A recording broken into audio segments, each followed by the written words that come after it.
왜 내 모나카는 축축해질까? 모나카 깍지에 팩 앙금을 그대로 넣으시면 안 됩니다. 어느 정도 가공을 해주셔야 오랫동안 맛있는 모나카 앙금을 만들 수 있습니다. 그 방법을 빠르게 설명드릴게요. 우선 사전 지식이 필요한데, 수분 활성도, 자유수 결합수가 있어요. 자유수는 맹물입니다. 세균이 활용할 수 있는 그런 물이고, 맹물인 상태로 모나카 깍지에 스며들게 되면 물에 젖은 맛이 나게 됩니다. 그에 반해 결합수는 설탕 같은 당분과 결합을 해가지고 세균이 활용하지 못해요.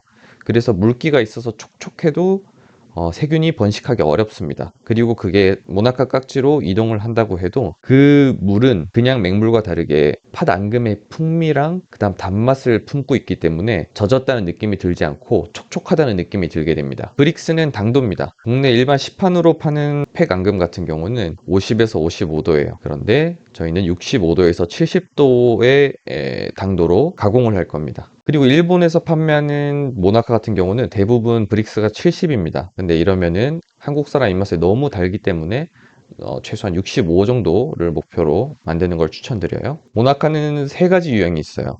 저희가 목표로 하는 거는 1번 유형이고요. 대부분의 일본 화과자, 그 다음에 고급 모나카 전문점 같은 경우는 1번입니다. 1번은 앙금에 있는 그 촉촉한 수분이 모나카 깍지로 이동을 해가지고 식감이 모나카 깍지와 앙금이 일체화되고 맛도 모나카 깍지에 어느 정도 스며들어가지고 이 하나의 완성된 모나카가 되는 겁니다. 타입 2는 여러분이 어릴 때부터 먹어왔던 국내에서 시판으로 판매되는 완성품 모나카는 거의 다 이 유형입니다.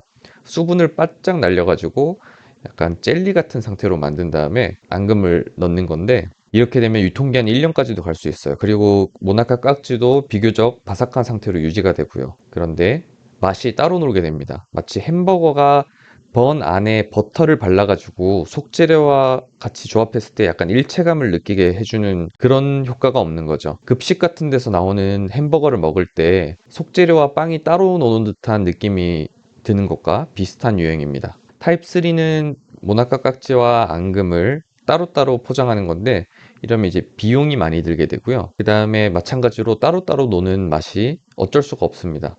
대신에 최강의 바삭함을 얻을 수 있는 방법입니다. 저는 강력 추천드리진 않습니다. 왜냐하면 바삭함은 있지만 결국 리피트해서 먹게 되는 거는 저는 1번이라 생각하거든요. 자, 1번 타입의 앙금을 만들기 위해서 핵심적인 추가 재료가 한천과 물엿. 한천은 텍스처를 주게 돼요. 일반 팩 앙금의 텍스처는 너무 묽어서 모나카 깍지와 궁합이 그렇게 좋지 않습니다. 화과자는 기본적으로 안에 들어가 있는 재료와 겉의 재료의 단단함이 같아서 한 입에 베어 물었을 때 위화감 없이 일체화되어 있는 상태가 가장 맛있다고 여겨지고 있습니다. 과도한 수분이 깍지로 이동하는 것을 막아주는 물기를 잡고 있는 능력도 있고요. 물엿은 당도를 올려주는데 그걸 다 설탕으로 올리게 되면 너무 달아지게 됩니다.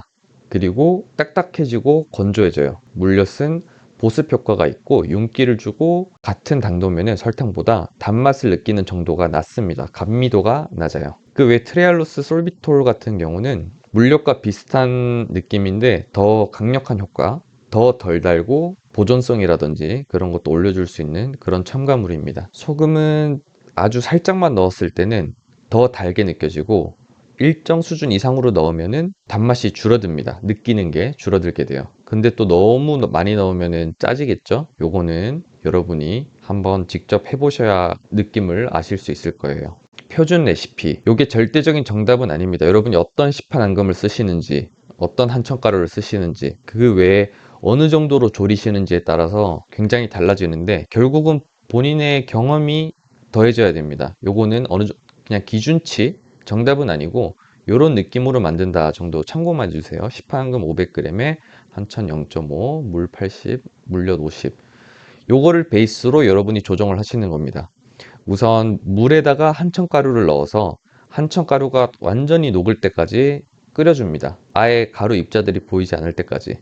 그때 시판 앙금을 넣어서 약불에서 중불에 잘 풀어주시고 완전히 녹았다 싶을 때 원하시는 당도가 될 때까지 졸여줍니다. 그때 당도계가 있으셔야 돼요. 브릭스는 80 정도까지 측정이 되는 당도계, 이렇게 보는 당도계가 있어요. 그 당도계를 구입하셔가지고 중간중간 당도를 체크하면서 보셔야 되는데, 이때 불을 끈 다음에도 당도가 올라가요. 계속 잔열로 물이 날아가서 당도가 올라가기 때문에 그 만드시는 양에 따라 다른데, 그래도 3에서 5 정도 전에 불을 끄시고 빨리 식혀 주셔야 됩니다. 식히시는 방법은 뭐 물을 냄비에 뿌리셔도 되고, 아니면은 덜어서 소분해 가지고 뭉쳐 있지 않게 분리를 해 주셔도 되고, 바트 같은 거에 그렇게 만드시면 되고, 물엿은 마지막 단계에 넣습니다. 물엿은 빨리 넣게 되면은 수분이 날아가서 사탕처럼 이제 단단해지는 효과가 있어요. 그래서 조리는 거를 다 끝내고 마지막 과정에 코팅을 해주는 느낌으로 넣어주는 겁니다. 그다음 추가로 드리고 싶은 말씀이, 이렇게 만드시면 브릭스가 65 이상 되었다는 가정하에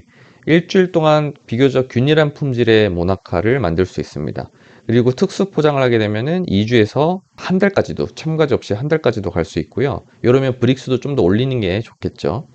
이 특수 포장이라는 거는 공기 차단 필름, 일반 베이킹몰 같은 데서 판매하는 것들은 거의 다 OPP예요. 이런 것들은 산소가 미세하게 기공이 있어서 산소들이 왔다 갔다 합니다. 그래서 전용 포장지가 필요한데, 제가 찾아보니까 시중에서 파는 것들이 없는 것 같아요. 그런 모나카를 넣기 좋은 사이트, 그 사이즈로.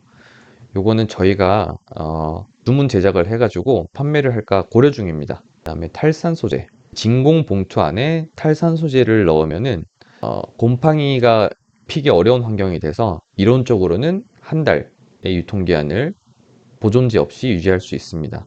그래서 일본 같은 경우는 한번 만들어서 점포 판매하는 경우에는 이거를 넣고 바로 판매하게 되면은 모나카 깍지가 바삭한 상태이기 때문에 충분히 요 앙금과 일체화 시킨 다음에 판매를 합니다. 그래서 하루나 이틀 정도 놔둔 다음에 그때 판매를 개시하게 되고요.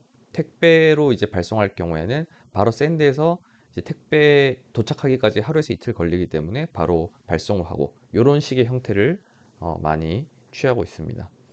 그 외에 궁금하신 점 있으시면은 언제든 물어봐 주시고, 또 제가 이런 식품 공학 전문가는 아니기 때문에 틀린 정보 있으시면은 지적해 주시면 감사하겠습니다.